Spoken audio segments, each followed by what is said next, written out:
This story explores themes of psychological distress and intense mystery. Listener discretion is advised. Imagine a YouTube channel, not one with cat videos or travel vlogs or even true crime documentaries. No, this channel is different. It's an anomaly, a digital ghost in the machine, and it broadcasts one thing and one thing only: your future. Not a vague horoscope-style prediction, but your actual minute-by-minute, utterly inescapable future. Every conversation, every accident, every mundane interaction, every major decision, played out in excruciating detail, sometimes just hours before it happens, sometimes days. Now imagine stumbling across that channel late one night when you're just trying to unwind. Imagine watching your own life unfold, not as a memory but as a prophecy. That's what happened to me, to Alex Miller. And it started with a spilled cup of coffee. It was a Tuesday, almost midnight. I was doing what I usually do after a long day of staring at code, scrolling mindlessly through YouTube, trying to turn my brain off. I'd seen everything. Conspiracy theories, how-to guides for things I'd never do, even ASMR videos that somehow both soothed and annoyed me. But then, a thumbnail popped up in my recommendations. It was just a black screen, no title, no channel name visible at first glance, just a tiny little icon in the corner that looked like a stylized eye. Below it, the text read, "The Stream." Naturally, my curiosity was piqued. No views, no subscribers, no description. Just "The Stream." I clicked. The video loaded instantly. It was a shaky first-person view, like someone was holding a phone and walking. The quality was decent, but it felt raw, unedited. The camera bobbed forward, showing a familiar hallway. My hallway. The worn beige carpet, the slightly chipped paint on the baseboards near the front door. My heart gave a little thump. Okay, weird. Maybe it was some kind of security camera feed from my building? But the perspective was all wrong. It was from inside my apartment. I watched, utterly bewildered, as the camera moved into my kitchen. My kitchen, complete with the stack of unread mail on the counter, the half-empty cereal box, the slightly tilted picture frame of my sister, Emily, and me from last summer. The camera stopped by the coffee maker. A hand, distinctly my hand, reached out, grabbed a mug and started to pour. Then, clumsily, the mug tilted, and dark liquid splattered across the pristine white counter and onto the floor. A low grunt of frustration, unmistakably my grunt, followed. The video ended. It was just 10 seconds long. I leaned back in my chair, a laugh bubbling up. "Okay, very funny," I muttered to my empty apartment. Someone broke into my place, set up a hidden camera, and recorded me spilling coffee. Hilarious. I figured it was a prank, maybe one of my friends, David or Jessica, trying to mess with me. They knew I was a creature of habit, especially with my morning coffee. I checked the upload time. 3 hours ago. So it was supposed to happen tomorrow morning. I dismissed it, feeling a mix of annoyance and mild amusement. I even sent a text to David. "You guys are getting really elaborate with your pranks. A video of me spilling coffee? Seriously?"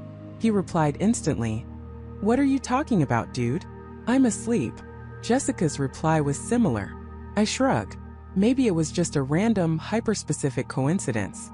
Or maybe I was just tired and paranoid. I closed YouTube, pulled up a sci-fi novel on my e-reader, and tried to forget about the stream. The next morning I woke up, still half asleep, and shuffled into the kitchen. My brain was still foggy, but a flicker of the previous night's video crossed my mind. "Don't spill the coffee, Alex." I even chuckled to myself. I reached for the mug, started to pour. And then my elbow bumped the counter. The mug tilted. Dark liquid sloshed out, splattering across the pristine white counter and onto the floor. A low grunt of frustration, unmistakably my own, escaped my lips. My heart didn't just thump this time. It hammered against my ribs like a trapped bird. I stared at the spilled coffee, then at my hand, then at the spot where the camera would have been if there had been one. It was exactly, precisely, sickeningly identical to the video. Every detail, down to the angle of the spill, the sound of my grunt. My blood ran cold. This wasn't a prank. This wasn't a coincidence. I cleaned up the mess on autopilot, my mind racing. What was that channel? How did it know? I rushed back to my computer, my fingers trembling as I typed "The Stream" into the YouTube search bar. Nothing. I checked my watch history. There it was. The black thumbnail with the eye icon. Clicked it again. The channel page was still blank. No subscriber count, no other videos listed. Just that one 10-second clip of me spilling coffee. I clicked on the channel name expecting to see user information, upload dates, anything. But there was nothing. No about section, no contact info, no channel ID even. It was a digital void, a ghost channel. I spent the rest of the day in a fog trying to rationalize it. Maybe I had seen the video, and it had subconsciously influenced me to spill the coffee, fulfilling a self-fulfilling prophecy. But the details, the exact angle, the grunt, that felt too precise for mere suggestion. That night I couldn't focus on work. My mind kept drifting back to the stream. I kept refreshing the channel page, a knot of dread tightening in my stomach. Around 9 p.m., a new video appeared. This one was longer, about 5 minutes. I clicked it, holding my breath. Again, the shaky first-person perspective. It showed me at my desk, much like I was now scrolling through emails. Then my phone buzzed. I picked it up, read a text, and then typed a reply. The camera zoomed slightly, focusing on the screen of my phone. The text was from Jessica. "Hey, did you remember to buy those concert tickets for Saturday? They're almost sold out." I watched myself type, "Crap.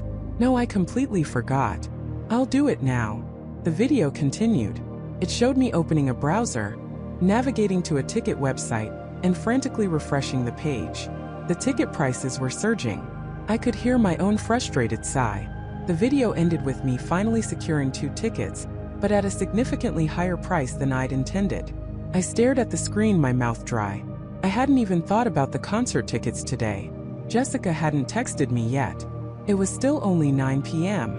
The concert wasn't until Saturday. My phone buzzed.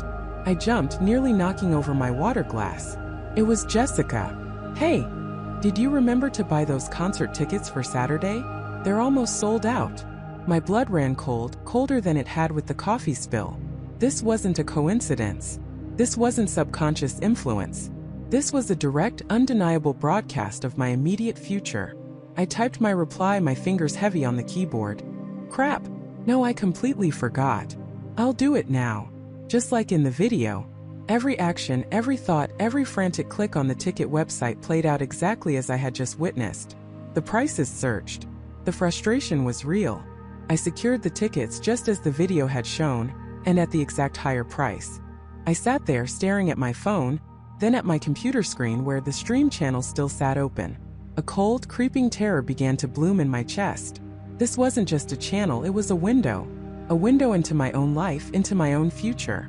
And it wasn't just showing me what might happen, it was showing me what would happen. The implications hit me like a physical blow. If I knew what was going to happen, could I change it? I had tried subconsciously with the coffee and failed. I had been completely unaware of the concert tickets until the text arrived, just as the video predicted. It felt like I was watching a script, and my life was the performance. The feeling of being watched intensified. Was someone behind this? Was it a sophisticated AI? Or something far more sinister? My apartment, usually a haven, suddenly felt like a stage.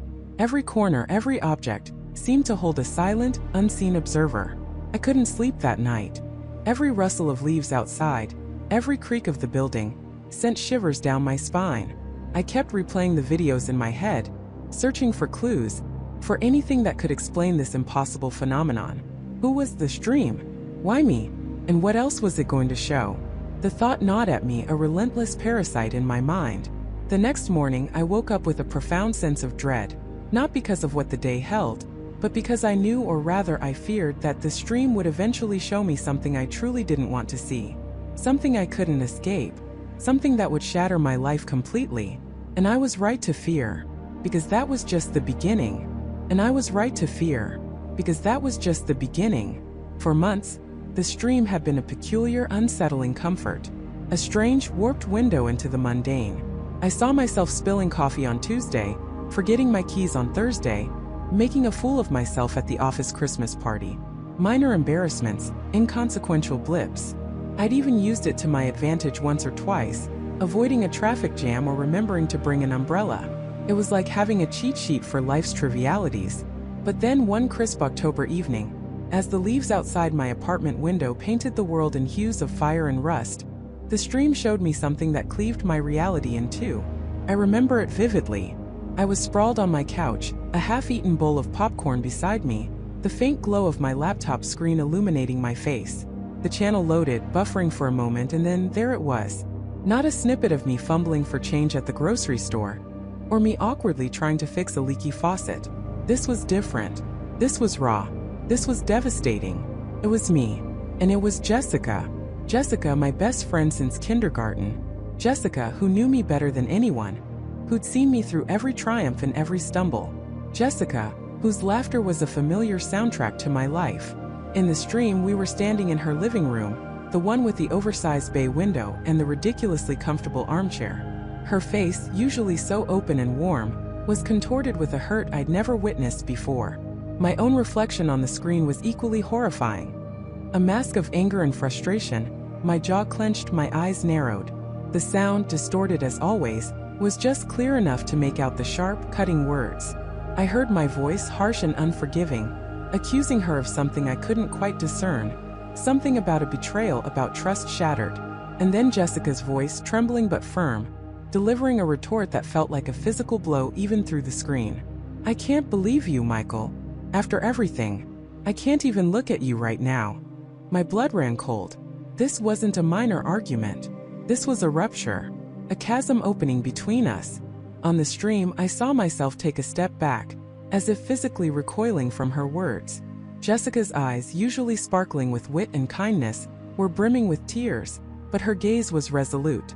She turned, walked towards her front door, and without a backward glance, she was gone. The door clicked shut, the sound echoing in the empty, silent living room where my future self stood, alone, shoulders slumped, staring at the closed door as if his entire world had just walked out of it. The stream flickered, then reverted to its static image of the channel logo. My heart hammered against my ribs. It felt like someone had punched the air out of my lungs. This wasn't a spilled coffee. This was the end of a friendship that had been the bedrock of my existence. This was the shattering I'd feared. The image of Jessica's tear-filled eyes, the finality of her departing back, seared itself into my mind. For hours I sat there paralyzed, unable to move, unable to breathe properly. Was this real? Could this be a trick? A hallucination? I tried to rationalize it away. Maybe it was an elaborate deepfake, a cruel prank. But the stream had always been accurate, always shown my future. The sickening certainty began to creep in, chilling me to the bone. This was going to happen, and it was going to happen to me. I reopened the stream, desperate for another look, for some detail I might have missed, some clue that would explain it, or better yet, invalidate it. But the channel was back to its usual bland predictions. Me struggling with a stubborn jar lid. Me getting stuck in line at the post office. Nothing remotely resembling the harrowing scene I'd just witnessed. It was as if the universe, or whatever entity controlled this channel, had shown me the abyss and then casually returned to showing me how to tie my shoelaces. Sleep became a distant memory. My mind raced, replaying the scene endlessly. When was this going to happen? The stream didn't provide dates, only visual context. But I recognized the specifics. The throw pillow on Jessica's couch that she just bought last week, the new painting hanging on her wall. These were recent additions. This wasn't years away. This was soon. Imminent. The next morning I called Jessica. My voice was tight, strained. Hey Jess, everything okay? Yeah, Michael, why wouldn't it be? Her voice was light, cheerful, completely oblivious to the impending doom I carried in my chest. Just heading to work. You good? Yeah. I lied, my throat constricting. Just checking in. I hung up, feeling a fresh wave of despair. She was fine. We were fine. But the stream said we wouldn't be. I became obsessed. I started avoiding her, then seeking her out, then avoiding her again. It was a torturous dance. I analyzed every interaction, every conversation, searching for the crack, the fault line that would lead to that devastating argument. I remembered the words I'd heard myself say. Betrayal. Trust shattered. What could possibly cause such a profound rift between us? I started scrutinizing my own actions. Was I subtly pushing her away? Was I doing something unknowingly that would lead to that confrontation? I became paranoid, constantly second-guessing myself. I even avoided certain topics of conversation, certain places, certain people, if they even remotely reminded me of something I'd seen in the background of that terrible vision. Days bled into a week. The dread in my stomach was a constant, churning knot. I checked the stream relentlessly, hoping for a revised future, a different outcome. But it remained stubbornly silent on the subject, offering only glimpses of me eating a sandwich or struggling with a stubborn printer. It was as if the channel had delivered its fatal prophecy and then washed its hands of the matter. Then one afternoon, as I was walking past a small art gallery downtown, a new piece caught my eye. It was a vibrant abstract, a swirl of blues and greens, and in that horrifying moment I recognized it. It was the painting I'd seen hanging on Jessica's wall in the stream, the one that was a relatively new addition. My blood ran cold. It wasn't just a painting, it was a timestamp. I rushed home, heart pounding, and pulled up the stream again. I scrolled back through the past few days, replaying the mundane clips, trying to piece together a timeline. The painting wasn't there in any of the earlier clips of Jessica's apartment. It appeared only in the one showing our argument. This meant the confrontation was after Jessica acquired this specific painting. The window of time was narrowing. The future was closing in. Panic began to set in, a cold, suffocating grip. I felt like I was watching a clock tick down to my own emotional execution. I tried to talk to Jessica, to subtly probe, to understand if there was anything bothering her. Anything I needed to know. "Hey, Jess," I said one evening, trying to sound casual.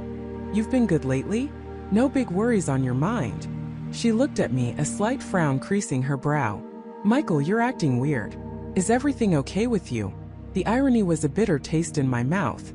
I was trying to save our friendship, and in doing so, I was already making myself strange, distant. My attempts to avert the future were already poisoning the present. I remembered a conversation from a few weeks prior. Jessica had mentioned a new project at work, a big client, a lot of pressure. I'd offered to help her brainstorm, to look over her presentations. She'd laughed it off, saying she had it handled. Could that be it? Could I somehow mess up her project? Betray her trust professionally? The possibilities gnawed at me.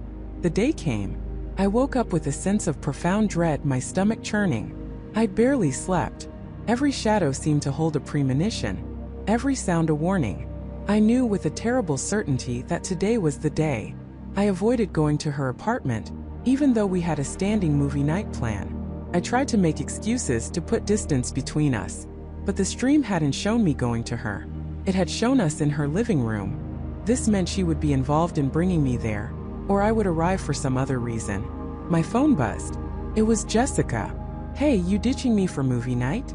What's up? You've been super distant all week." My heart sank. This was it. The setup. My attempts to avoid her had clearly upset her, already creating tension. I was already steering us onto the path. No, of course not," I stammered, trying to sound normal. "Just had a crazy day. Be there in a bit." I walked to her apartment, each step feeling like I was walking towards a gallows. My mind raced, trying to remember every detail from the stream. What was the exact sequence of events? What was the trigger? I was so desperate to change it, to utter different words, to react differently, but the memory of my future self, so rigid with anger, so unforgiving, haunted me. As I approached her building, I saw a familiar car parked on the street. It belonged to David, her older brother. He was usually out of town for work. His presence was an unexpected variable. In the stream, David hadn't been there. Or had he? My memory of the stream was focused on us, on the argument. Could David's presence somehow alter the outcome?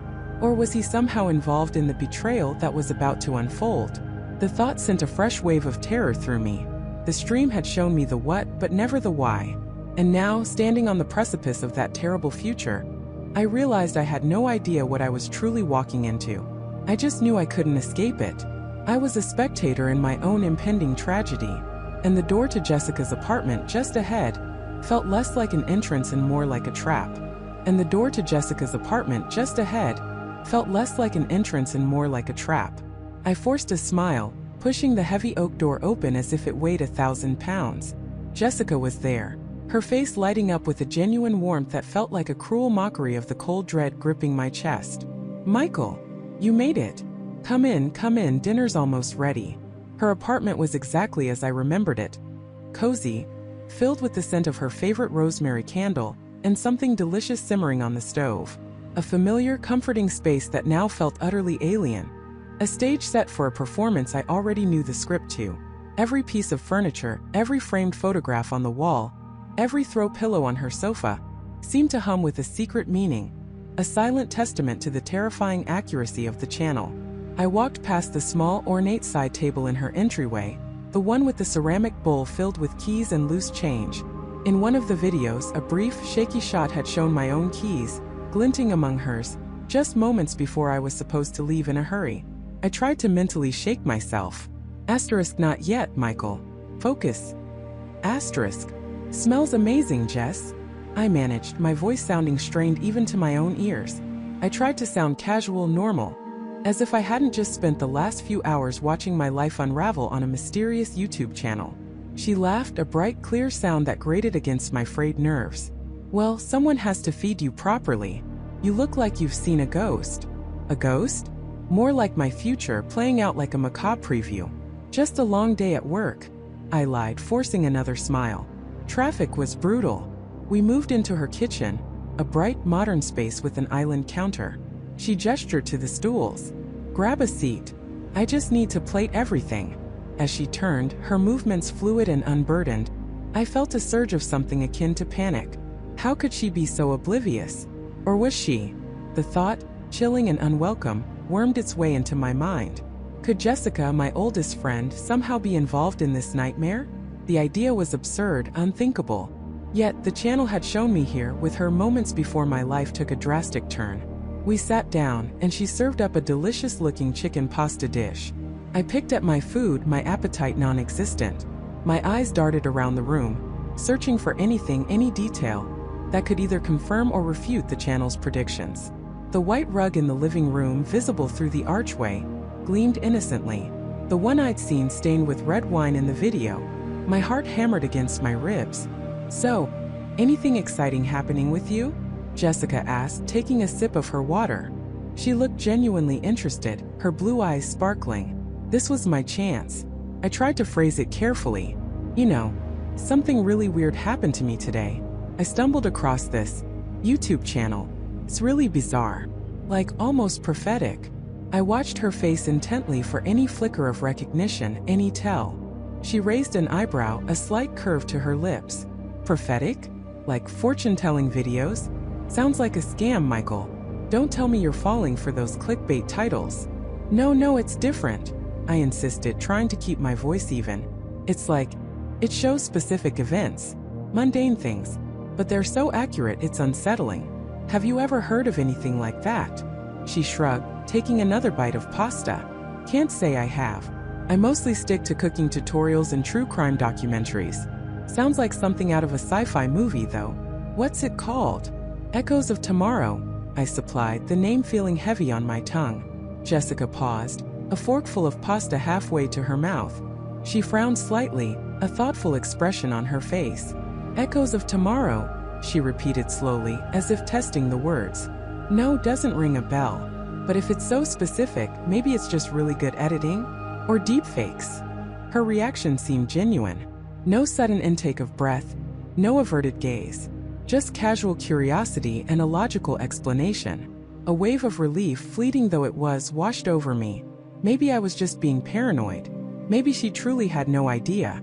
But then my gaze fell upon her wine glass. She had just poured herself a generous amount of red wine. It was a deep, rich Cabernet, the same color as the stain in the video. My breath hitched. This was it. The moment was approaching. In the video, she was reaching for something on the counter, distracted, and her elbow had bumped the glass. The wine had cascaded onto the pristine white rug, leaving a jagged, dark mark. I remembered her exact words, her surprised yelp, her frustrated sigh. I felt a cold sweat break out on my forehead. My heart hammered, a frantic drum against my ribs. I had to stop it. I had to. If I could prevent even this small, insignificant event, maybe I could break the chain. Maybe I could prove the channel wrong, regain some control. Jess, I started, my voice tight. Can I get you something? Water? Another napkin? I tried to sound helpful, but my eyes were fixed on the wine glass, then on her hand as she reached for a piece of garlic bread. Oh, I'm fine, Michael, thanks, she said. Her back slightly turned as she leaned over the counter to retrieve the bread basket. Her elbow, just as in the video, was dangerously close to the stem of the glass. My muscles tensed. I wanted to shout, to grab the glass, to do anything. But I was frozen, a spectator in my own waking nightmare. It happened in slow motion. Her hand brushed against the glass, a feather-light touch, but enough. The wine glass wobbled, teetered precariously on the edge of the counter, then toppled. My breath caught in my throat. My eyes were glued to the falling glass, the crimson liquid arcing gracefully through the air, before splashing onto the white rug with sickening precision. A dark, blossoming stain spread across the pristine fibers, an exact replica of the image burned into my memory. "Oh, for crying out loud!" Jessica exclaimed, exactly as she had in the video. She spun around, her eyes widening in dismay. "Are you kidding me right now? This is my favorite rug." Her voice was laced with genuine frustration, a perfect echo of the future I had witnessed. I sat there, numb, the pasta on my plate forgotten. My hands trembled. It was real. Every terrifying second of it. I had known it was coming, I had tried to intervene, and yet I was helpless. The channel wasn't just showing me a possible future. It was showing me the future, an unchangeable script I was forced to watch unfold. "I'm so sorry, Jess," I mumbled, though the words felt hollow and meaningless. What was I apologizing for? My inability to defy fate? She sighed, running a hand through her hair. It's fine. Just a pain. I have that special cleaner under the sink." She knelt, grabbing a roll of paper towels. As she began dabbing at the stain, a chilling thought struck me. My gaze fell to the floor, not at the stain, but at the small dark blue mat she kept under the sink to catch drips. In the video, when she reached for the cleaner, a distinctive pattern on that mat was briefly visible. It was a subtle, almost imperceptible detail, but it was there. And now, as she knelt, reaching into the cabinet, I saw it. The same distinct geometric pattern on the mat. But more than that, as she pulled out the spray bottle, a small laminated card slipped from the top shelf and landed with a soft thud on the mat, right beside her hand. It was a library card. Not Jessica's. It had a picture, a name. David Miller. My blood ran cold. David Miller. That was the name of the man who, in the videos, was supposed to be involved in a serious accident, an accident that would somehow connect back to me. The channel had shown a blurry image of him, his face obscured, but the name had flashed across the screen in a news report. And now, his library card was here, in Jessica's apartment, falling from her cabinet. Jessica picked up the card, her brow furrowed slightly, and tucked it back onto the shelf without a second glance. "Must have gotten mixed up with my cleaning supplies," she muttered, clearly preoccupied with the wine stain. But my mind was racing. How could David Miller's library card be in Jessica's cabinet? Was this a coincidence? Or was this the real connection? The thread that pulled her into the web of my terrifying future? The channel hadn't shown this. It hadn't shown her knowing him, or having his belongings. This was new information, a deviation from the script I thought I knew. Or perhaps it was a crucial piece of the puzzle that the channel had deliberately withheld. As Jessica continued to scrub the rug, oblivious to the storm brewing within me, I felt a new wave of fear. The channel showed me what was coming, but it didn't show me everything. It didn't show me the hidden connections, the people pulling the strings, or the full extent of the danger.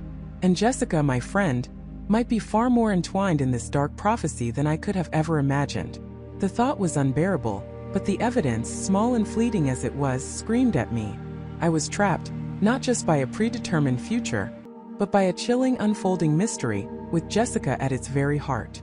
The thought was unbearable, but the evidence, small and fleeting as it was, screamed at me. I was trapped, not just by a predetermined future, but by a chilling, unfolding mystery, with Jessica at its very heart. My mind reeled. Jessica. My girlfriend. The woman I loved, who shared my life, my secrets, my future. How could she possibly be involved in something so sinister, so profoundly unsettling? It had to be a mistake. A grotesque coincidence. My own paranoia, amplified by the channel's insidious influence, twisting innocent details into something monstrous. I wanted to dismiss it, to laugh at the absurdity of the idea, but the cold dread that had settled in my stomach refused to budge. The channel didn't lie. It had never lied about anything. I spent the next few days in a fog, going through the motions of my life, but my thoughts were consumed. Every time Jessica spoke, every time she smiled, every casual touch, I found myself scrutinizing her, searching for some some hidden motive in her eyes. It was agonizing. The woman I thought I knew, the woman I trusted implicitly, was now a potential conspirator in the most terrifying ordeal of my life. The betrayal, even as a mere suspicion, was a heavy, suffocating weight. I knew I couldn't confront her without proof, without understanding. The stakes were too high. If I was wrong, I risked destroying our relationship and perhaps my own sanity. If I was right, the implications were too terrifying to fully grasp. I needed answers, and I needed them discreetly. My investigation began with a meticulous, almost obsessive rewatch of every single video I had ever saved from the channel. I wasn't just looking for myself anymore. I was looking for Jessica. Not just her face in the foreground, but subtle background details, fleeting glimpses, anything that could link her to the channel in a way that defied coincidence. I zoomed in, enhanced, replayed segments frame by agonizing frame. My eyes scanned every pixel, searching for familiar patterns, for objects, for any anomaly. The first crack in my denial came from a video dated nearly a year before Jessica and I had even met. It was a mundane street scene, a busy downtown sidewalk, captured from a slightly elevated vantage point. At the time, I dismissed it as mere atmospheric filler, a snapshot of urban life. Now I paused it, my finger hovering over the mouse. In the background, partially obscured by a lamppost, a small independent coffee shop stood. And walking out of it, her back mostly to the camera, but identifiable by a distinct, brightly colored scarf I immediately recognized, and a particular, almost bouncy gait, it was Jessica. My heart hammered against my ribs. She wasn't supposed to be in my life then. She wasn't supposed to be anywhere near my future, let alone featured in its background, a silent precursor to our chance meeting. That was just the beginning. The more I looked, the more I found. It was like a horrifying scavenger hunt, each clue tightening the noose of my suspicion. I discovered a particular edition of a rare poetry book, one I'd admired on her nightstand just last week, sitting on a bookshelf in the background of a channel video from 2 years ago, a scene depicting a completely different apartment, a stranger's living room.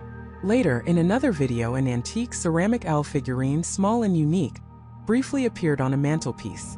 Jessica had that exact same owl, a gift from her grandmother, perched on her desk. These weren't just coincidences. These were meticulously placed breadcrumbs, leading me down a path I desperately wished wasn't real. The biggest shock, the one that truly shattered any remaining fragments of my disbelief, came when I stumbled upon footage of myself from even further back. A video uploaded nearly a year and a half ago, showing me walking down a crowded street, phone in hand, absorbed in my own world. And then a figure subtly, almost imperceptibly, swerved into my path, bumping into me with just enough force to make me drop my phone. The figure apologized profusely, helped me pick it up, their hands brushing mine. I remembered that day vividly. It had been an annoying but ultimately harmless interaction, a momentary blip in an otherwise ordinary afternoon. I thought nothing of it. Now I paused the video, zoomed in on the face of the person who had bumped into me, the person who had engineered that seemingly random encounter. It was Jessica. The realization hit me like a physical blow, knocking the air from my lungs. My entire relationship, from its very inception, was a lie. It wasn't fate, it wasn't chance, it wasn't a serendipitous meeting at a coffee shop months later. It was orchestrated. Every moment, every step, every natural progression of our love story had been meticulously planned by her, and by extension, by whatever shadowy entity controlled that damned YouTube channel. The world tilted. The ground beneath my feet felt like quicksand. The woman sleeping beside me, sharing my meals, my laughter, my quiet moments, was a stranger, a performer, a puppet master, or perhaps a puppet herself. The thought was unbearable, yet undeniable. My observation of her in real life transformed from mere suspicion to outright terror. Every gentle touch felt calculated, every smile a mask, every casual question a probe. Was she watching me? Did she know I was onto her? I forced myself to act normal, to laugh at her jokes, to offer a comforting arm, all while a frantic, desperate search for answers raged within my mind. I needed proof, something undeniable, something concrete that could explain why. What was her motive? And how was she so intimately connected to this channel that predicted and seemingly controlled my life? I knew I couldn't confront her without something more. My heart ached with the weight of her betrayal, but my survival instinct was screaming. I had to find out everything, no matter how painful. The opportunity arose a few days later when Jessica mentioned she had an early morning appointment and wouldn't be back until late afternoon. This was my chance. As soon as she left, the silence in our apartment felt deafening, charged with an unspoken tension. My hands trembled as I began my search. This felt wrong, a gross violation of privacy. But the alternative was a life built on a foundation of lies, controlled by an unseen hand. I started in her office, then moved to her bedroom. I was looking for anything. A hidden hard drive, a secret journal, a burner phone, coded messages, anything that could connect her to the channel or to some larger, more sinister conspiracy. Drawers, closets, personal belongings. I went through them all, my movements precise and careful, ensuring I left no trace. I found nothing obvious, just her usual things. Clothes, books, art supplies, old photographs of family and friends. Despair began to creep in, a cold, insidious doubt. Had I lost my mind? Was I truly so paranoid that I was inventing this elaborate betrayal? Maybe I was wrong. Maybe I was destroying everything for a phantom. Just as I was about to give up, my gaze fell upon an old dresser in the corner of her closet, usually obscured by a hanging garment bag. It was rarely used, filled mostly with forgotten items. I pulled open the bottom drawer. Beneath a pile of old, folded scarves, I felt something hard. My fingers closed around it. It wasn't a device, wasn't a stack of papers. It was a small, intricately carved wooden box, about the size of my palm. My breath hitched. I recognized it instantly.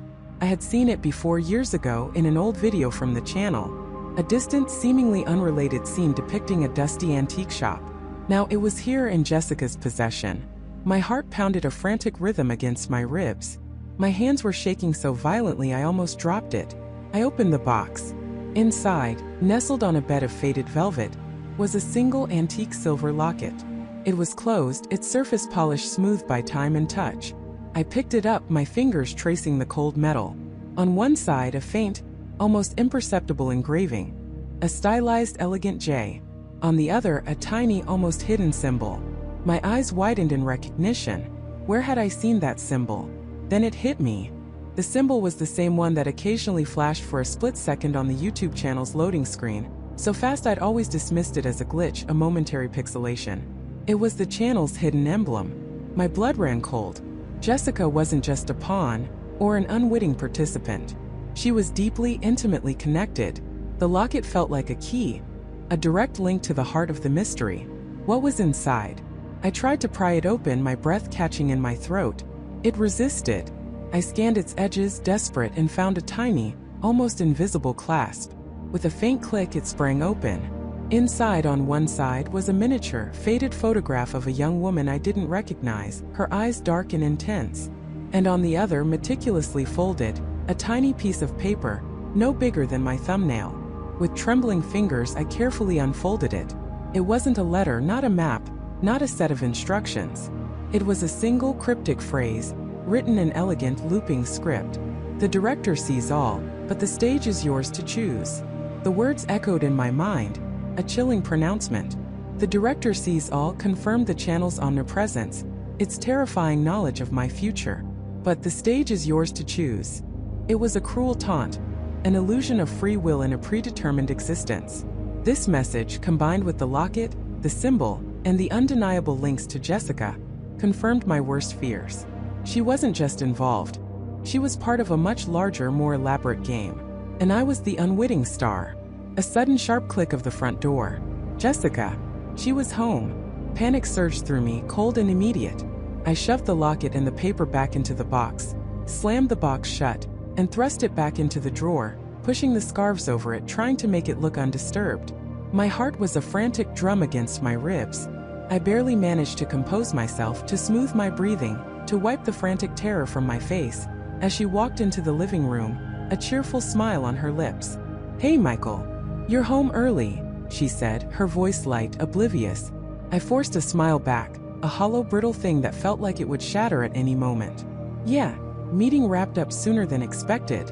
My mind raced, a whirlwind of fear and betrayal. I had just uncovered a secret that could unravel my entire life. And the woman I loved, the woman who was now smiling at me, was at the center of it. I felt like I was standing on the edge of a precipice, staring into an abyss. I had to play along, pretend everything was normal. But inside, a cold, hard resolve took hold. I had to find out everything. I had to find out everything. The smile David offered me was casual, friendly, utterly disarming. But in that moment, it felt like a predator's grin. A mask over something cold and calculating. My heart hammered against my ribs, a frantic drumbeat against the sudden, Overwhelming realization. David, my friend David, was at the center of this twisted game. How long had this been going on? How many of our conversations, our shared laughs, our casual hangouts, had been nothing more than research for his horrifying project? I forced a smile back, a grimace I hoped looked natural, and nodded, pretending I was still processing the mundane details of our earlier conversation, not the earth-shattering revelation that had just sucker-punched me. My mind raced, replaying every single interaction I'd ever had with David. His seemingly innocent questions about my day, his uncanny ability to show up at places I frequented, his almost too perfect advice. Had it all been a setup? Every casual suggestion, every recommendation, was suddenly tainted with suspicion. The world, which moments before had felt solid, now wobbled on an invisible axis. Paranoia, cold and sharp, began to burrow deep into my bones. I had to play along, act as if nothing was amiss, but every fiber of my being screamed for answers. My resolve hardened, setting like concrete. I would uncover every layer of this deception, no matter what it took. But first, I needed to observe, to gather clues without alerting the very person I suspected. Over the next few days, I found myself watching David with an intensity that bordered on obsessive. Every flicker of his eyes, every subtle gesture, every casual remark was scrutinized through a new, terrifying lens. He was still the same affable, easygoing guy on the surface, but now beneath that veneer, I saw something else, a guardedness, a flicker of awareness that sent shivers down my spine. I started recalling specific instances.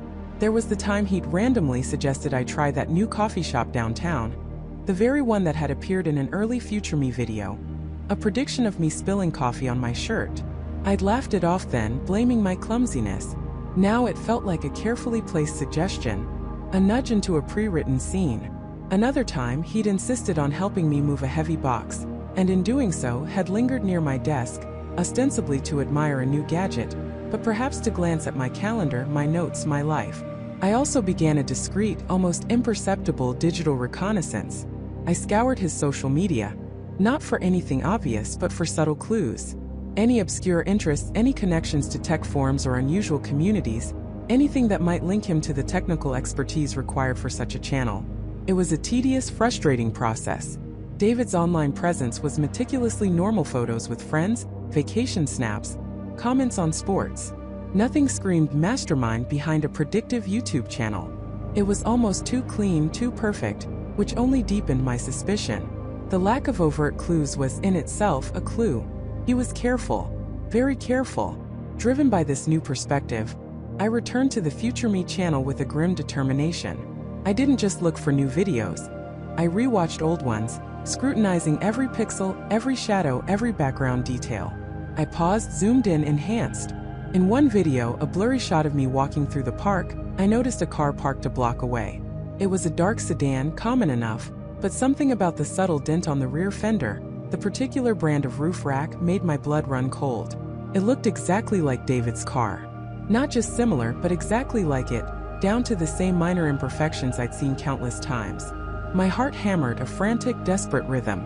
Then another video, a clip of my living room showing me engrossed in a book. My eyes darted to the book itself. It was a first edition of an old sci-fi novel, a specific copy that David had borrowed from me months ago, complaining he couldn't find his own. He'd returned it, of course, but the image on the screen was undeniable. It was my copy, distinct by a small faded ink stain on the cover that only I would notice. A coincidence?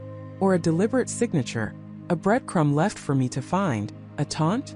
The possibility that David wasn't just observing me, but actively interacting with the scenes on the channel, planting props, staging moments, was terrifying. It meant he wasn't just predicting, he was creating. Days bled into each other, each one a torment of hyper-awareness and suppressed panic.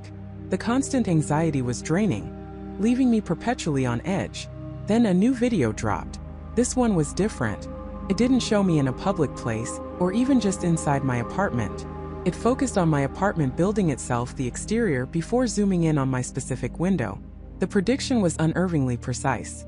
I would find a small antique silver key, hidden beneath a loose floorboard in my bedroom closet. And that key, the video implied, would unlock a truth I wasn't ready for. But here's what truly made my breath catch, seizing my lungs in an icy grip. The video briefly showed David, walking away from my building, looking back with a strange, almost knowing expression, right before the scene shifted to the close-up of the key's discovery. My blood ran cold. David at my apartment building. He knew where I lived, of course, but the timing, the lingering look, the immediate cut to the key. It was too much to be a coincidence. He wasn't just involved, he was orchestrating. I practically flew home, my hands trembling as I pulled up the loose floorboard in my bedroom closet. And there it was. A small ornate silver key, nestled exactly as shown. My stomach lurched. This wasn't just a prediction. It was a carefully orchestrated event. David hadn't just observed my future. He had planted the key. He had actively created this future for me to discover. But what did it unlock? And why was he doing this? The key felt heavy in my palm, a physical manifestation of the conspiracy closing in. I stared at it, then at my apartment, feeling a profound sense of violation.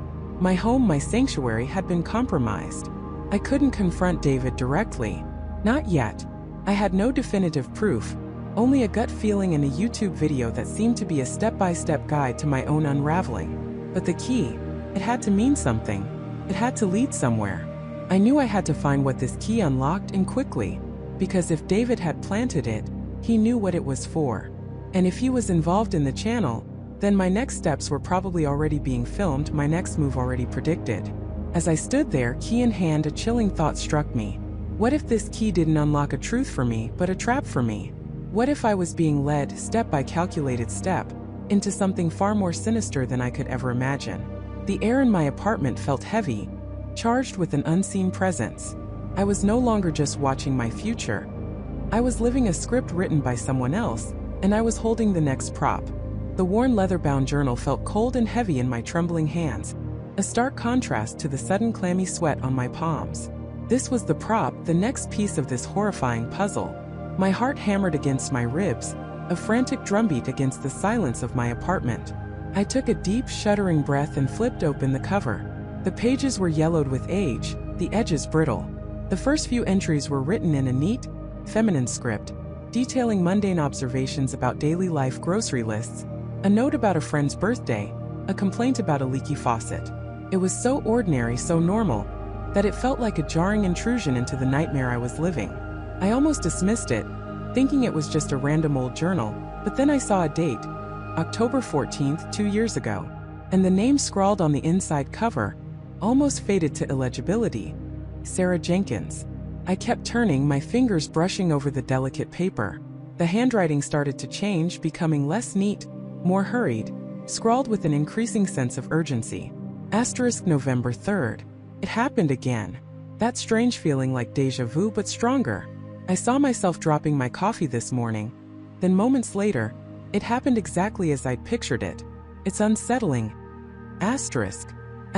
November 10th. The dreams are getting more vivid. Not just dreams, really.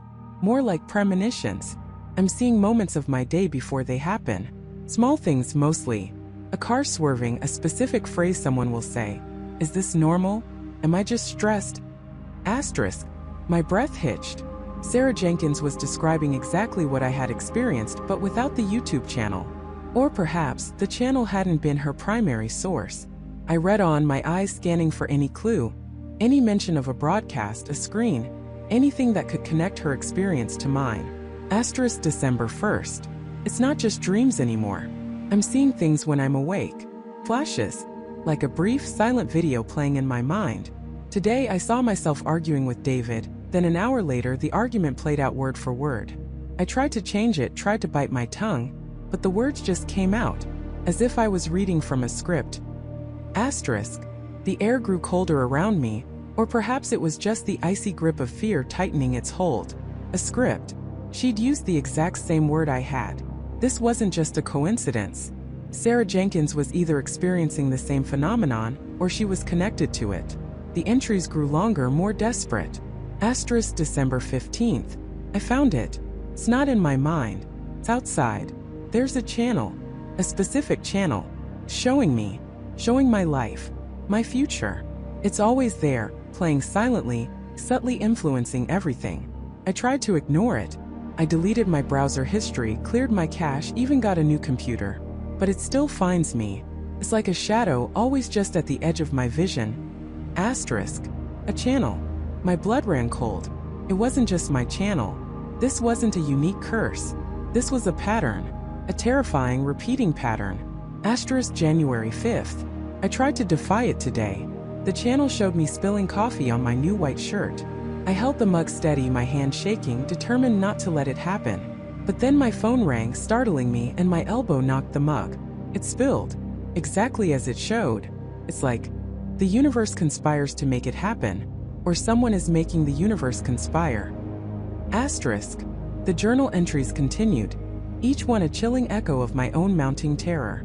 Sarah's attempts to break free, her growing paranoia, her realization that every action, every choice was predestined by the silent broadcasts. She wrote about feeling like a puppet, her strings pulled by an unseen master. Then came an entry that made my heart leap into my throat. Asterisk February 1st. I saw him. In one of the broadcasts. Not clearly, but a glimpse. A man. He was in my apartment. No, not my apartment. An apartment identical to mine. He was moving things, arranging them, and then he placed the locket. The silver locket. The one my grandmother gave me. But he placed it in a specific spot, hidden behind the loose brick in the fireplace. I never would have thought to look there. Asterisk. I froze. The silver locket. The one I found in the broadcast, the one I retrieved from my own fireplace. This wasn't just a similar situation, it was my situation. Sarah Jenkins had seen my future, or perhaps a future, and somehow knew about the locket. Or, more terrifyingly, she was part of the same script, just an earlier act. I frantically flipped pages, my fingers smudged with the faint scent of old paper and dust. I needed more. I needed answers. Asterisk March 10th. He wants something. The man. The broadcasts are getting more specific, more demanding. It's not just showing my future, it's directing it. Guiding me. Today, it showed me going to the old antique shop on Elm Street and buying a specific porcelain doll. Felt absurd, but the compulsion was overwhelming. I bought it. It's sitting on my mantelpiece now, staring at me with its cold, painted eyes. I don't know why I needed it, but I know I did. Asterisk. My mind raced. The doll. The locket. The journal. These weren't random objects. They were props in a play, and Sarah and I were the unwilling actors. Asterisk April 2nd. I think I know what he's doing. He's building something. A chain. A sequence of events. Each object, each action is a link. And he's testing us. Seeing how far we'll go, how much control he has. He wants us to find something, to do something. And if we don't, I don't want to think about what happens if we don't. Asterisk. The dread was a physical weight in my chest. This was more than just a prank, more than a harmless prediction. This was a deliberate, malicious manipulation. And Sarah Jenkins had been caught in its web long before me. Asterisk May 1st. I found a way to communicate. Not directly, not with him, but with others. Others who might be watching the same channel or experiencing the same phenomenon. I've been leaving clues. Small subtle things. Messages hidden in plain sight. In objects. In locations. I'm hoping someone will find them. Someone like me. Someone who needs to know the truth. Asterisk. My heart pounded. Had I found one of her clues? Was this journal itself a clue? Asterisk May 15th. He knows I'm trying to fight back. The broadcasts are turning darker. Threats. Not explicit but implied. I saw myself falling, a shattered glass. A car crash. He's warning me. Telling me to stay in line. But I can't. I have to find a way to stop him. To break the chain. Asterisk. The entries became more erratic. The handwriting almost illegible in places. Fear and desperation bled through the paper. Asterisk June 1st. I've identified a pattern. A sequence. The objects. They're not random. They're leading somewhere. A specific place. I think it's a location. Place he uses. Or where he keeps something. I need to get there. Before it's too late. Before he finishes his experiment. Asterisk. Asterisk June 10th. I think I'm close. The location. It's an old abandoned warehouse district by the river. Number 17. The broadcast showed me a map. A crude drawing. And a warning. Don't go alone. Find help. Someone who understands. Someone who has felt the same chill. Asterisk. Warehouse district. Number 17. A map. My mind reeled. This was a directive, not just a historical account. Sarah was telling me where to go. The very last entry, dated June 12th, was barely a scrawl, almost smeared as if written in haste or distress. Asterisk June 12th. He's coming for me. I saw it. The channel showed me. No escape. But I left a final message. The location. Behind the old loading dock, in the rusted metal box. A key. And a name. The name of the man who created this nightmare. Find it, Michael. Please. Stop him. Don't let him control your future too. Don't let him finish the script. Asterisk. The journal slammed shut in my hands, the last words echoing in my mind like a death knell. Find it, Michael. She knew my name. How? How could Sarah Jenkins, writing 2 years ago, know my name? This wasn't just a parallel experience. This was a direct message, a desperate plea from the past, woven into the fabric of my predetermined future. The realization hit me like a physical blow. Sarah Jenkins wasn't just another victim. She was part of my story, a ghost in the machine leaving breadcrumbs for me to follow. And the man she warned me about, the creator of this nightmare, was still out there, weaving his insidious web. He had taken her, and now he was coming for me. The Warehouse District. Number 17. A key. A name. My future for the first time felt less like a broadcast and more like a mission. A dangerous, terrifying mission I had no choice but to accept. The air in my apartment, once heavy with an unseen presence, now felt charged with purpose. But it was a purpose born of sheer terror. I was no longer just watching my future.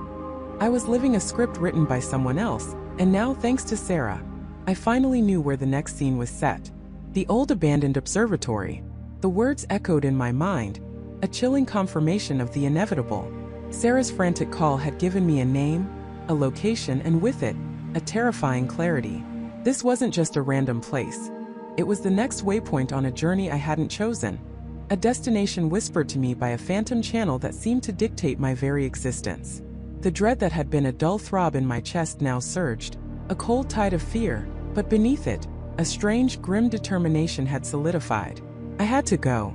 Not because I wanted to, but because the channel had shown me. Sarah had confirmed it. My future, whatever horrifying twist it held, was waiting for me there. I spent the next hour in a frantic, almost ritualistic preparation. My laptop hummed, displaying satellite images of the observatory. It was nestled deep in a sparsely populated area, miles from the nearest town, a skeletal dome silhouetted against a dense forest. The access road looked overgrown, barely a track. No streetlights, no houses, just trees and the looming structure. Perfect for a clandestine operation or a burial ground. I packed a sturdy flashlight, extra batteries, a power bank for my phone, a small multi-tool, and a bottle of water. I even grabbed a heavy wrench from my toolbox, its cold steel a meager comfort against the creeping sense of vulnerability. I knew it was probably futile, but the primal need to arm myself, however inadequately, was overwhelming. The drive felt like traversing a threshold into another dimension. The familiar glow of city lights gradually receded into a hazy distant smudge in my rearview mirror, replaced by the oppressive blackness of the rural highway. My headlights cut a narrow tunnel through the darkness, illuminating the swirling dust and the occasional startled deer on the shoulder. The air grew colder, heavier, charged with an unsettling stillness. Every rustle of leaves against the car, every distant hoot of an owl made me jump. My phone gripped in my hand was useless out here. No signal. Just me, my car, and the relentless pull towards a fate I was rapidly losing control over. Finally, after what felt like an eternity, the highway gave way to a gravel road, then a barely visible dirt track choked with weeds. The car bounced and groaned, branches scraping against the paint. And then through a gap in the gnarled trees I saw it. The observatory. It was a hulking, silent sentinel against the starless sky, its dome a gaping blind eye. Moonlight, now filtering weakly through a break in the clouds, cast long, distorted shadows that danced with the swaying branches, making the whole structure seem to writhe. I parked the car a good quarter-mile away, hidden by a cluster of pines, and killed the engine. The sudden silence was absolute, save for the frantic pounding of my own heart. I took a deep breath, the cold night air burning my lungs, and stepped out. The wrench felt heavy and cold in my sweating palm. The walk was eerie. The ground was uneven, littered with fallen leaves and brittle twigs that snapped underfoot, each sound amplified in the profound quiet. The observatory grew larger, more imposing with every step. Rust streaked the metal siding, paint peeled in long, curling strips, and several windows were shattered, gaping like empty eye sockets. A heavy iron gate, half off its hinges, groaned in a phantom breeze as I pushed it open. The main entrance was a massive, weathered wooden door slightly ajar. A wave of stale, musty air, thick with the scent of decay and damp earth, washed over me. I hesitated, my flashlight beam trembling slightly as I pushed the door open further. My heart hammered against my ribs, a frantic drumbeat against the silence. Inside, the vast chamber was a wreck. Dust motes danced in the single shaft of moonlight that pierced a hole in the roof, illuminating fallen plaster, shattered glass, and forgotten equipment draped in cobwebs. The central telescope, a colossal instrument of brass and steel, lay toppled on its side, a monument to a forgotten purpose. It was exactly as I'd imagined an abandoned observatory would be, yet the feeling of being watched was palpable, a prickling sensation on the back of my neck. I moved slowly, my flashlight cutting through the gloom, sweeping across the debris-strewn floor, the peeling walls. There was nothing immediately obvious, no glowing screens, no hidden cameras, just desolation. But then I noticed something. A faint track in the dust on the floor, too regular to be an animal. Footprints. Recent ones. My breath hitched. I wasn't the first person here. Following the faint impressions, I moved towards a less damaged section of the building, away from the main dome.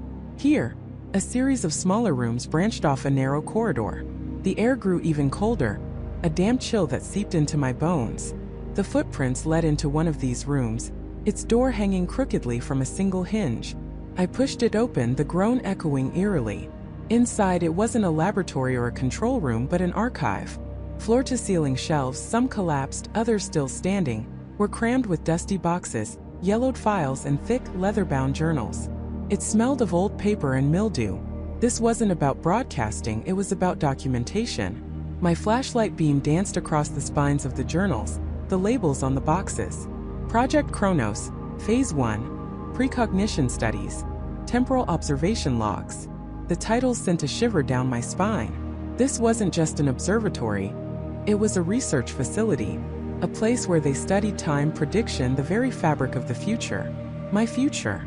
I pulled down a heavy, unmarked journal from a precariously balanced shelf.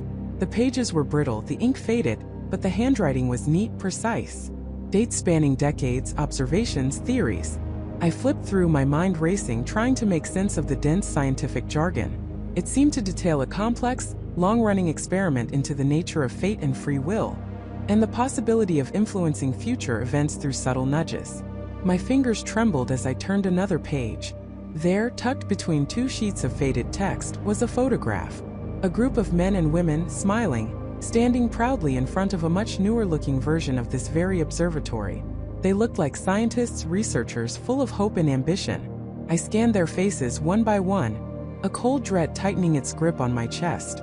And then I saw him. The man in the center, a confident, distinguished figure with kind eyes and a shock of prematurely white hair. He looked familiar. Terribly, sickeningly familiar. It was James, the kindly old man from the cafe, the one who had offered me advice, the one who had seemed so concerned about my well-being. But this photo was decades old.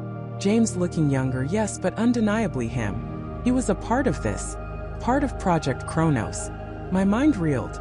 James, the man who had been a comforting presence, a seemingly random stranger, was connected to this place, to these experiments, to the very heart of the mystery that was consuming my life. He hadn't just stumbled into my life. He'd been there all along, observing, perhaps even orchestrating. A cold metallic click echoed from somewhere behind me. The sound of a door closing. My blood ran cold. I wasn't alone. I was no longer just discovering secrets. I was trapped inside them. The wrench slipped from my numb fingers, clattering loudly on the dusty floor. My flashlight, clutched in my other hand, swung wildly, its beam cutting erratically through the darkness. The shadows seemed to deepen, to coalesce into menacing shapes. A voice, low and calm, spoke from the darkness beyond the archive room. "Took you long enough, Michael." My heart hammered against my ribs, a frantic drumbeat in the sudden, oppressive silence. The flashlight beam in my hand, still erratically cutting through the darkness, finally settled, catching a figure standing just outside the archive room's threshold. He was an older man, perhaps in his late 60s or early 70s, with a neatly trimmed gray beard and hair that was mostly silver. His eyes, though, were what truly held me. They were a piercing, intelligent blue, calm and unsettlingly observant, framed by a web of fine wrinkles.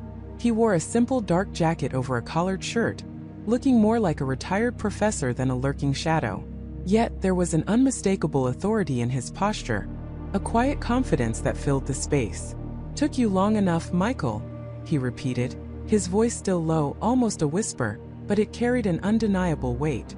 He stepped fully into the light, and I instinctively took a step back, my hand tightening around the flashlight, my knuckles white. Who are you?" I stammered, my voice barely a croak.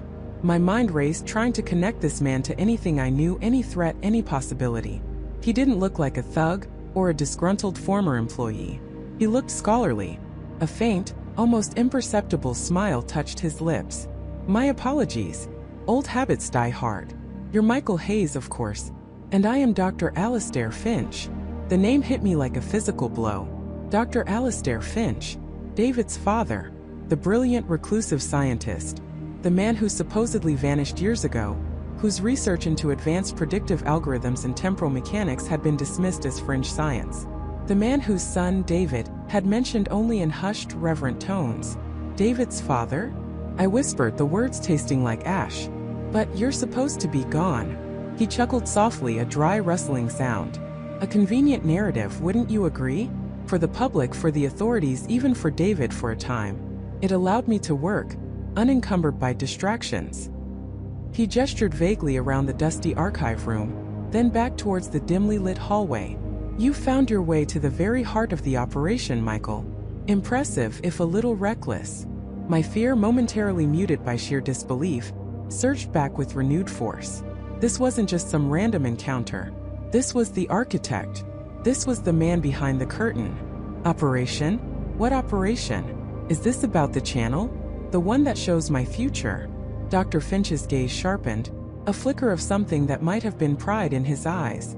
"Precisely. Though shows your future is a rather simplistic interpretation. It's far more intricate than that." He took a slow, deliberate step closer, and I involuntarily recoiled. "Tell me, Michael, what did you truly believe the channel was? A supernatural phenomenon? A glitch in the matrix? Divine intervention?" I didn't know," I admitted, my voice regaining some strength, fueled by a mix of terror and anger. "I thought it was some kind of precognition. A warning." "A warning," he mused, tilting his head slightly. "An interesting perspective, and in some ways not entirely inaccurate. But it's not a window into an unalterable destiny, Michael. It's a projection, a highly sophisticated, dynamically generated probabilistic model." My mind reeled. Probabilistic model? What does that even mean? How is that possible?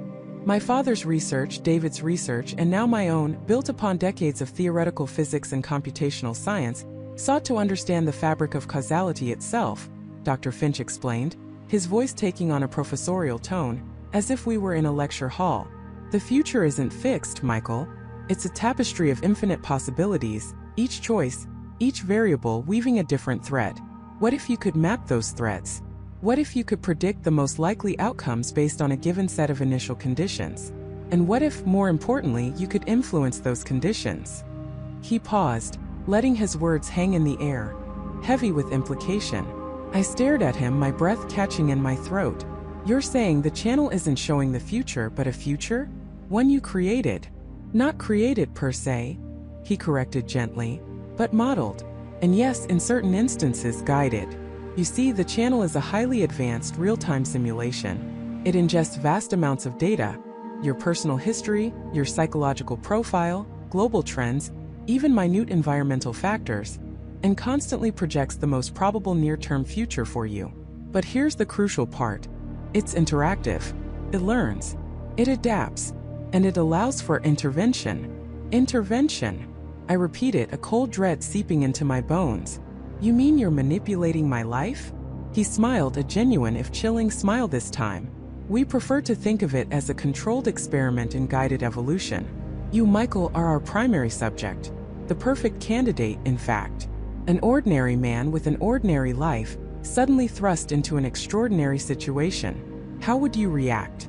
How would your choices shift the probabilistic landscape?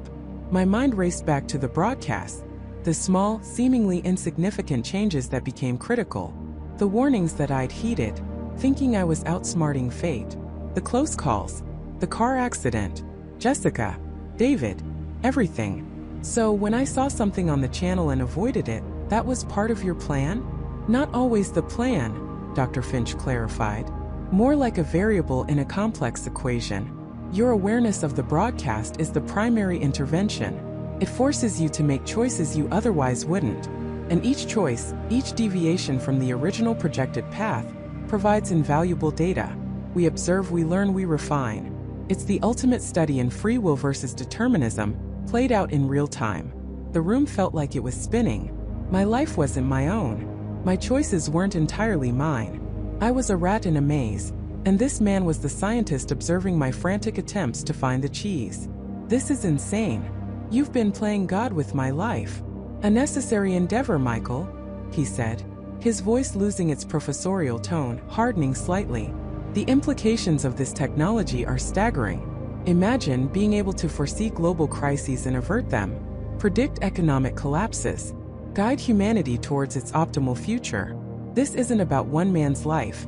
It's about the potential to reshape the world. And David, I demanded, remembering my friend's desperate search for answers. Did he know about this? Was he part of it? Dr. Finch's expression softened, a hint of genuine sadness touching his eyes. David was complicated. He initially helped me develop the core algorithms. He believed in the vision, in the potential for good. But he grew increasingly uncomfortable with the methods, with the ethical ambiguities. He saw you as a person, not just a data point. He tried to warn you in his own way. My blood ran cold. The message, the encrypted files. He was trying to expose you. He was trying to save you, Dr. Finch corrected, a subtle warning in his tone.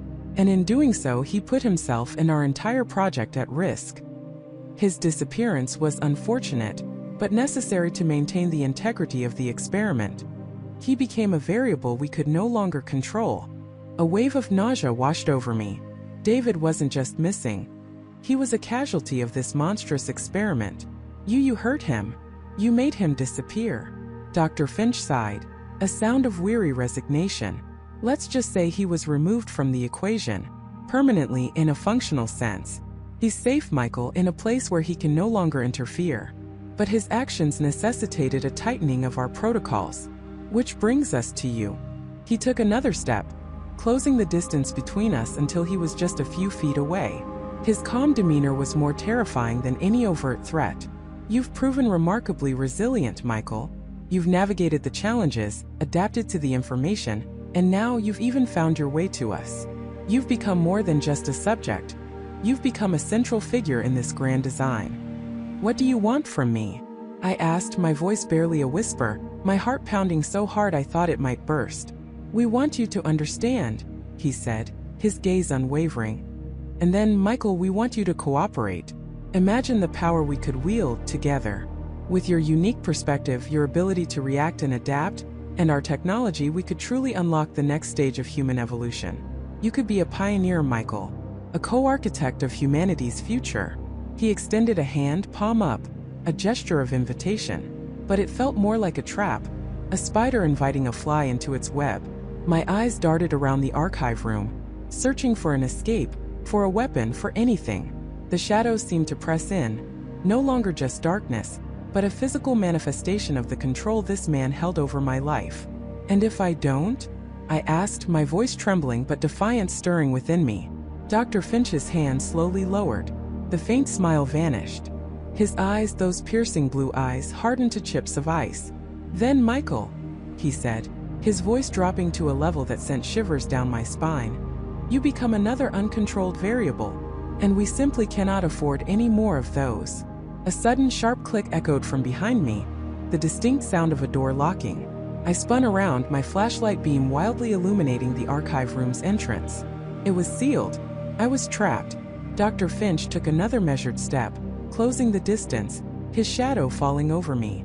It's time, Michael, to choose your future. Or rather, to accept the one that has been carefully prepared for you. My heart slammed against my ribs, a frantic drumbeat against the silence of the sterile room. My breath caught in my throat, a dry rasp. What are you talking about? Prepared for me? You're behind this? The channel. Dr. Finch took another measured step, closing the distance, his shadow falling over me. He allowed a slow, satisfied smile to spread across his face, a chilling expression that confirmed my worst fears. Indeed, Michael. A monumental undertaking, wouldn't you agree? A glimpse into the tapestry of existence, woven just for you. For all of us, eventually. But why? How? My voice was barely a whisper, laced with disbelief and a rising tide of fury. You've been playing with my life. All those videos, the predictions, the constant fear, it was all you? You engineered this terror. He chuckled softly, a sound devoid of warmth. Not playing, Michael. Guiding. Sculpting. You see, the human condition is inherently chaotic, prone to error, to regret. My work seeks to eliminate that, to provide clarity, to offer a path, pre-verified for optimal outcome. He gestured around the cold, metallic room, as if it were a sanctuary. This facility, Michael, is where destinies are refined. Optimal outcome? I scoffed, the word sour on my tongue. For whom? Not for me. You nearly got me killed. My friend David, what about him? Was his death an optimal outcome in your grand design? A flicker of something crossed Finch's eyes, annoyance, perhaps, or a brief acknowledgement of a flaw in his perfect system. Unforeseen variables. David was an anomaly. His deviation from the predicted path created ripples. But even that, Michael, served a purpose. It demonstrated the fragility of free will when confronted with the inevitable. A lesson you, unfortunately, had to learn the hard way. My mind reeled. He spoke of David's death with the detached air of a scientist discussing a failed experiment. How could you know? How could you predict everything? What kind of twisted technology are you using? Finch's chest seemed to swell with pride. It began with observation. Years of it. Data. Billions upon billions of data points. Every decision, every interaction, every physiological response. We are creatures of habit, Michael. Predictable in our unpredictability. But then the leap. Not just prediction, but precognition. Precognition? That's impossible. I retorted, my voice regaining some strength, fueled by indignation. He waved a dismissive hand. So they said about flight, about splitting the atom. Imagine, Michael, a system capable of modeling reality, not just as it is, but as it will be. Not a mere simulation, but a direct read from the fabric of space-time itself. A glimpse into the quantum foam, where all possibilities coalesce into a singular, probable future. We call it Chronos Echo. My blood ran cold. A direct read from the fabric of space-time? It sounded utterly insane, yet the evidence of his predictions had been undeniably real. The YouTube channel, Chronos Echo, as you so aptly named it, was merely the interface. Finch continued, pacing slowly now, his voice almost hypnotic. A mirror held up to your own unfolding destiny, subtly influencing, yes, through the very act of revealing. A self-fulfilling prophecy, if you will. The knowledge of your future became a force shaping it. Your attempts to defy it, your fear, your desperate struggle, all were accounted for. All part of the script. So you're saying everything I did, every choice I made to escape, every desperate attempt to change things was already known? Already on your channel, waiting to be broadcast. The realization hit me like a physical blow, stealing the air from my lungs. My entire life, every moment of perceived agency, had been an illusion.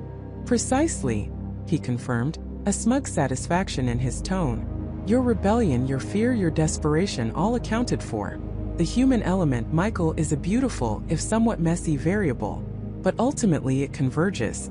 Every path leads here. He gestured around the room once more. But why me? Why my life? I demanded, my voice raw. He stopped, turning to face me fully, an almost paternal look on his face that was utterly chilling. You, Michael, were ideal. A life with just enough complexity, just enough potential to be a compelling demonstration. You represent the everyman, grappling with the unknown. And now you represent the everyman accepting the known. Accepting what? What do you want from me? To become a testament. To show the world that a life unburdened by uncertainty is a life truly lived. Imagine, Michael, a world where every decision leads to optimal outcomes, where regret is an archaic concept, a world guided by Chronos Echo. You, Michael, are the first step towards that magnificent future. He was planning to roll this out on a grand scale. I was just a prototype, a public example. The thought made my stomach churn. You're insane. This isn't guidance, it's imprisonment. You're trying to play God. Finch let out a sharp laugh. God? No, Michael. A much more efficient architect. And you, my friend, are at the precipice of understanding your true purpose. My eyes darted around the stark metallic room. There was a single control panel on one wall, glowing with soft blue lights. Finch sometimes glanced at it, almost possessively. It had to be the interface for his insane system. If you know everything, I challenged him, trying to find a crack in his smug certainty. If my future is already set, then why are you telling me all this? Why the explanation? Why the choice? He paused, a flicker of something in his eyes. Was it annoyance? Or surprise that I'd picked up on that inconsistency? Because, Michael, acceptance is key. A willing participant is far more effective than a coerced one. And besides, he gestured around the sterile room, this conversation too was part of the script, part of the Chronos Echo output, the most probable path to your eventual understanding. He believed even my questions were predicted. It was suffocating. But then a thought sparked. I remembered the video of me in this very room, slumped against the wall, defeated. So the video of me in this room, I pressed. The one where I'm slumped against the wall, defeated. That's what you want, isn't it? You want me to just give up, to fulfill your prophecy, to fit neatly into your optimal outcome. A slow nod, a smug expression. It is the most probable outcome, yes. The path of least resistance. The acceptance of your prepared destiny. It is elegant. Elegant. My defeat was elegant. The word ignited a ferocious defiance within me. If you wanted me defeated, I would not be. You talk about optimal outcomes, Finch. I continued, trying to provoke him to find a weakness. What about David? Was his death an optimal outcome for him? Or for me? Or was it just collateral, as you so callously put it? His eyes narrowed. Collateral. Unfortunate, yes, but necessary to solidify your understanding. A sacrifice to illustrate the power of what you are up against. A small price for a perfect future. You're not a visionary, Finch. I spat, my voice shaking with a mixture of fear and rage. You're just a sad, lonely man who's afraid of chaos. Afraid of real life. So you try to control it all because you can't control your own. You're trying to escape your own messy reality by trapping everyone else in your sterile, predictable fantasy. His composure cracked. A vein throbbed visibly in his temple. Insolence. You presume to understand the magnitude of my work, the burdens I carry. I offer you salvation, Michael, from the very chaos you so naively champion. He took another step towards me, more aggressive now, less composed. His hands clenched into fists. This was my chance. My eyes flickered to the control panel again. Blue light. It had to be the heart of Chronos Echo. With a sudden, desperate surge, I didn't lunge at Finch. Instead, I shoved myself off the wall, using the momentum to spin past him, aiming not for the sealed entrance, but for that glowing panel. Finch, caught off guard by my unexpected move, stumbled slightly, his angry momentum carrying him forward for a half step. That was all I needed. I reached the panel. It was sleek, responsive, cool to the touch. A multitude of glowing buttons, a central screen displaying complex algorithms, and a live feed of something. I didn't know what to do, but I knew I had to do something. I slammed my fist onto the screen, then started wildly pressing buttons, hoping to disrupt whatever twisted logic governed this place. No, you fool! Finch roared, recovering his balance and lunging, tackling me from behind. You'll destabilize the system. We grappled, a desperate, clumsy struggle. I wasn't trained for this, but I was fueled by pure terror and defiance. My hands flailed, hitting more buttons. The blue lights on the panel flickered erratically. A low hum filled the room, then rose to a high-pitched, agonizing whine. The main screen on the panel flashed violently. Images began to cycle rapidly. Not my future, but incomprehensible data, then distorted faces, then quick flashes of places I didn't recognize. My eyes widened as one image lingered for a split second, long enough to sear itself into my memory. A dark, cloaked figure, standing in a familiar alleyway. The alley from my earliest videos. But the figure was not me. "What have you done?" Finch shrieked, his voice laced with pure panic. He was still wrestling me, but his eyes were fixed on the flickering screen. "You've corrupted the data stream. The integrity is compromised." The room lights began to flicker and sync with the panel. The low hum became a grinding, struggling sound, like a dying machine. I managed to twist, kicking Finch away momentarily. I was gasping for breath, but I saw it, the sealed door. It was now showing a faint, red light around its edges, almost like it was trying to unseal itself. Finch scrambled back to the panel, hitting buttons frantically, his movements uncoordinated. "It's collapsing. My life's work. You've destroyed it." The room shook slightly. Dust sifted from the ceiling. I pushed myself up, ignoring the pain, the red light around the door growing brighter. I sprinted towards it, slamming my shoulder against the metallic surface. I heard a loud thunk from the panel as Finch desperately tried to regain control, followed by a frustrated curse. The door gave a groan. Then with a loud hiss it slid open just enough for me to squeeze through. I was out, in a dark corridor similar to the one I'd arrived in, but now filled with the blaring, urgent sound of alarms. I didn't look back. I just ran. I didn't look back. I just ran. The corridor was a twisting labyrinth of steel and concrete, lit only by emergency strobes that pulsed red, painting the walls in a frantic, terrifying rhythm. The alarms weren't just loud.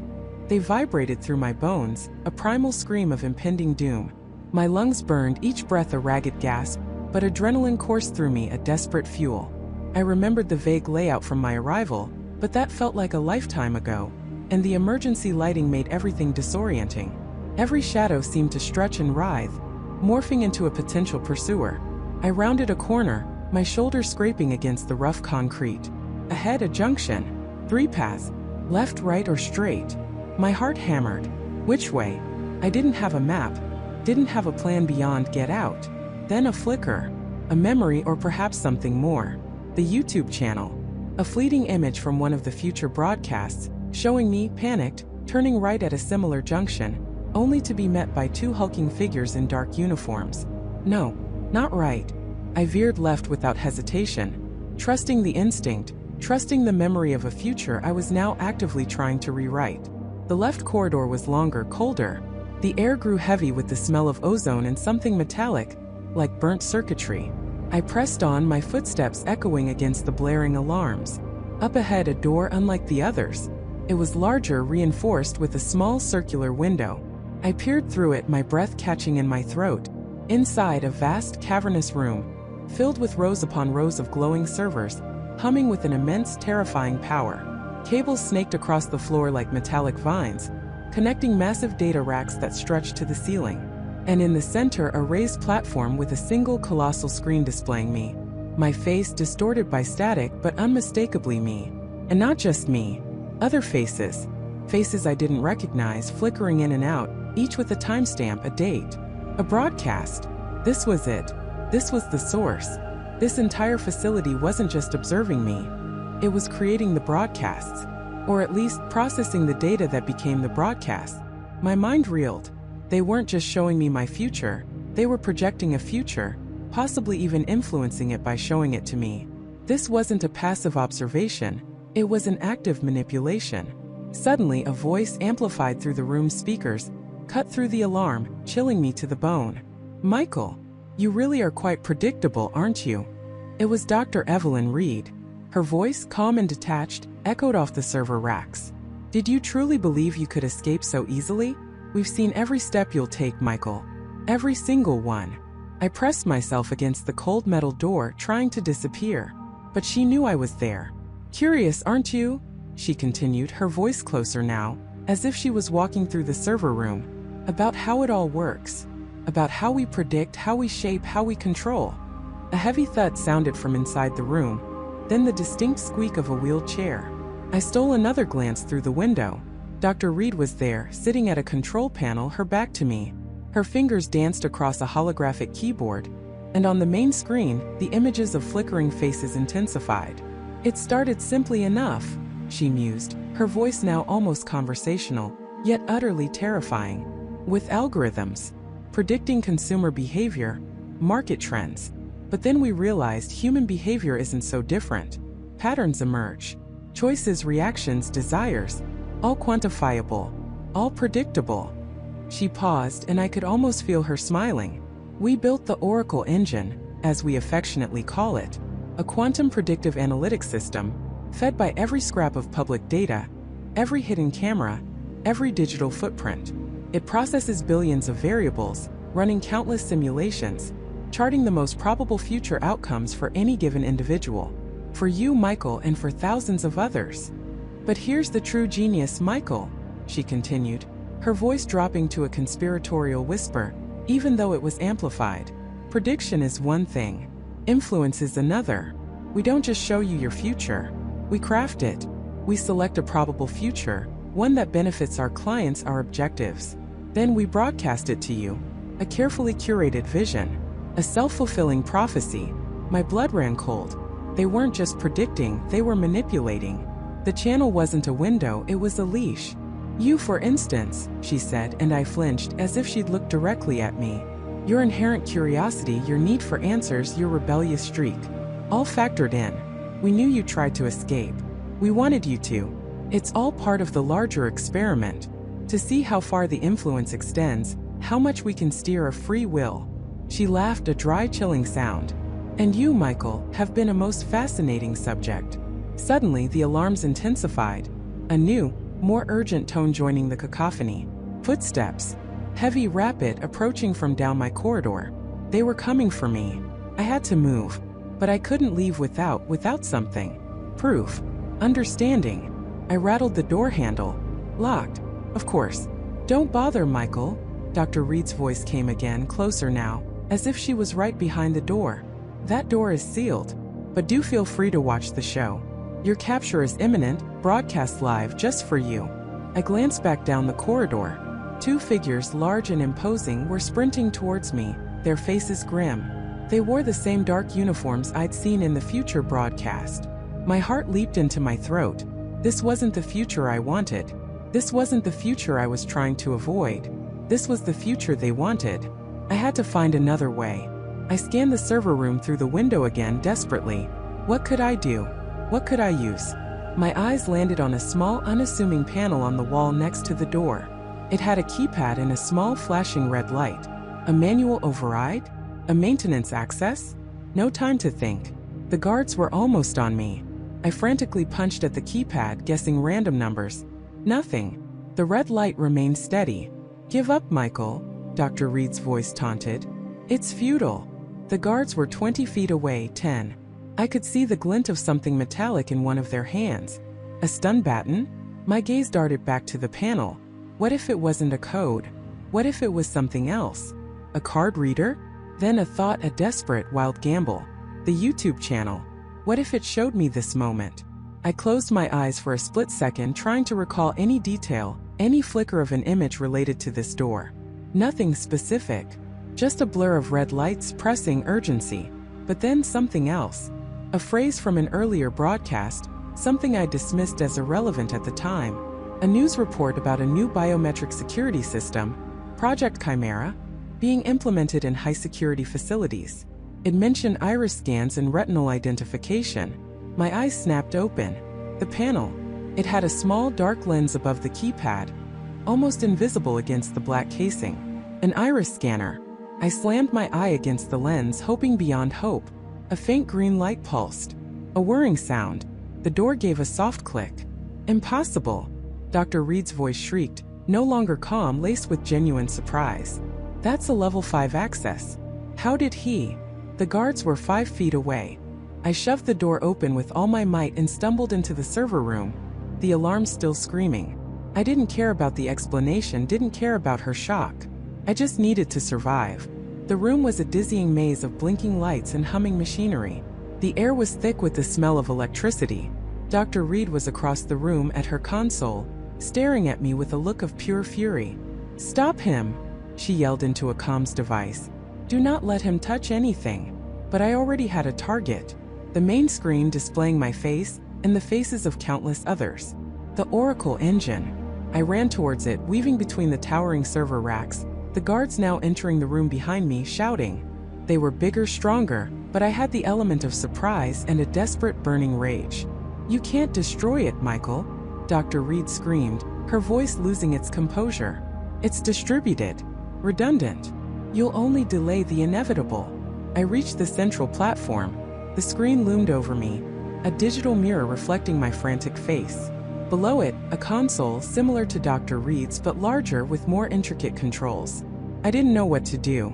I wasn't a hacker, wasn't a tech expert. But I knew one thing. If this was the heart of the operation, I had to attack it. My eyes darted across the console, searching for anything, any button, any lever. The guards were closing in, their heavy boots thudding on the metal floor. I could feel their presence, hear their strained breathing. Then I saw it. A single large red button, slightly recessed, labeled with a stylized symbol I didn't recognize, but it pulsed with an ominous glow. It looked like an emergency shut-off. A last resort. I didn't hesitate. With all my strength, I slammed my fist down on it. A deafening crack echoed through the room. For a moment, nothing happened. The alarms continued to blare. The servers hummed. Dr. Reed stared wide-eyed. Then a ripple. The main screen flickered, distorted, then burst into a cascade of static. The images of faces, the timestamps, the broadcasts, all vanished, replaced by a chaotic storm of white noise. The humming of the servers faltered, then died down one by one like a dying chorus. The emergency strobes in the room dimmed, then went out, plunging parts of the vast chamber into near darkness, illuminated only by the frantic red alarms from the corridor. "No!" Dr. Reed shrieked, leaping from her chair, her composure completely shattered. "What have you done?" The guards, momentarily stunned by the sudden power failure, paused. But it wasn't enough. The main alarms outside were still screaming. The facility was still active, and I was still trapped. I looked back at the console. The red button was no longer glowing. The screen was dead. But the fight wasn't over. A heavy hand landed on my shoulder, spinning me around. One of the guards, his face a mask of grim determination, had me. His grip was like iron. "You're not going anywhere, Michael," he growled, pulling me roughly off the platform. I struggled, but he was too strong. The other guard was moving to block my only escape route back to the corridor. I was caught, trapped in the heart of their machine, surrounded. But as the guard tightened his grip, pulling my arms behind my back, a faint, almost imperceptible flicker caught my eye. On a small auxiliary monitor, tucked away beneath the main console, a single image still pulsed. It was a map, a detailed schematic map of the entire facility, and on it, a single blinking red dot, marking my current location. But next to it, another dot, green, moving rapidly towards an exit point on the far side of the complex. And beside that green dot, a name, Jessica. My heart slammed against my ribs. Jessica was here. She was escaping. And the map showed a hidden ventilation shaft, accessible from this very room, that led directly to her path. An escape route I hadn't seen. A future I hadn't been shown. The guards were securing my wrists, their movements swift and practiced. But I knew there was still a way. I knew there was still hope. My gaze, even as the cold steel bit into my skin, flickered upwards, past the uniformed shoulders of the officers, past the flickering fluorescent lights, to the ceiling of the interrogation room. There it was, a small, almost imperceptible vent cover, slightly ajar, high above where Emily sat, numb and terrified. The channel had never shown that. It had shown the room, shown Emily, shown the guards. But it had never once drawn my eye to that vent. It was always there, yet deliberately omitted from my curated future. A chilling realization solidified in my gut. The channel wasn't showing the future. It was showing a future. A meticulously constructed narrative designed to guide me, to trap me, to break me. And if it could omit that vent, it could omit anything. It could omit Emily's agency, her resourcefulness, her own desperate attempt at freedom. "Move it, Michael," a gruff voice commanded, pulling me roughly from the room. My mind raced, trying to formulate a plan, a signal. Emily was being led out of her own room, a few doors down, just as I was being escorted past. Our eyes met across the sterile hallway, hers wide with fear, mine, I hoped, burning with a new desperate resolve. "Emily!" I shouted, pulling against the guards, making it sound like a desperate plea, but my eyes flickered meaningfully towards the ceiling. "Look up. Remember what we talked about. It was a gamble. A Hail Mary. We hadn't talked about anything specific, but the urgency in my voice, the subtle shift in my gaze, it had to mean something. She was smart. She had to see it. The guards tightened their grip, pushing me forward, but I saw it, a tiny, almost imperceptible flicker of understanding in her eyes before she was shoved into a different vehicle. The ride was a blur of flashing lights and the metallic tang of fear. I was taken to a secure facility, not a standard police station. This wasn't just about a stolen algorithm anymore. This was bigger. This was orchestrated. Hours later, I sat in an interrogation room, the stark white walls reflecting my haggard face. Detective Miller, a woman with weary eyes and a no-nonsense demeanor, slid a folder across the table. Michael, we have everything. The original code, the timestamps, your entire digital footprint leading up to the theft. And the videos. The ones you yourself admitted to watching. The videos are a lie, I said, my voice hoarse. They were designed to manipulate me, to make me believe I had no choice. Miller scoffed. A convenient excuse. You're telling me someone created an elaborate YouTube channel, perfectly predicting every step you would take, just to frame you for an algorithm you yourself developed. Not just predicting, I countered, leaning forward despite the ache in my wrists. Manipulating. Guiding. The channel showed me a future, not the future. It was a self-fulfilling prophecy, orchestrated by someone who knew my every move, my every fear, my every hope. Just then, the door opened and a man I recognized from countless tech conferences stepped in. Dr. Elias Thorne, a brilliant, charismatic figure, renowned for his groundbreaking work in AI and predictive analytics. He was also a fierce critic of my own research, often arguing that my ethical safeguards were insufficient, that my algorithms were too powerful. Thorne smiled, a practiced, unsettlingly calm expression. Detective Miller, I hope I'm not interrupting. Just wanted to offer my expertise. Michael's work, while innovative, always teetered on the edge of dangerous speculation. He turned his gaze to me, and in his eyes I saw it not concern but a cold, calculating triumph. It seems your own future was far less predictable than you imagined, Michael. Or perhaps, far more predictable to the right observer. A jolt went through me. You! I whispered, the pieces clicking into place with horrifying clarity. It was you. You created the channel. Thorne chuckled, a low rumbling sound. Created? No, Michael. I merely revealed it. Unveiled the tapestry of fate that you, in your hubris, believed you could control. Your algorithm, Chronos, was exceptional. A truly remarkable tool for predicting human behavior based on vast data sets. But it lacks something crucial, the ability to influence that behavior. To orchestrate events. That, my dear Michael, is where my work, Ariadne, excelled. He leaned against the table, his posture relaxed, as if he were discussing a casual business deal. Ariadne wasn't just a predictive AI. It was a generative AI. It could simulate scenarios, analyze probabilities, and then, using carefully placed stimuli like a YouTube channel broadcasting your future, it could nudge you down a particular path. It could make you believe you were seeing destiny, when in fact you were merely following a script.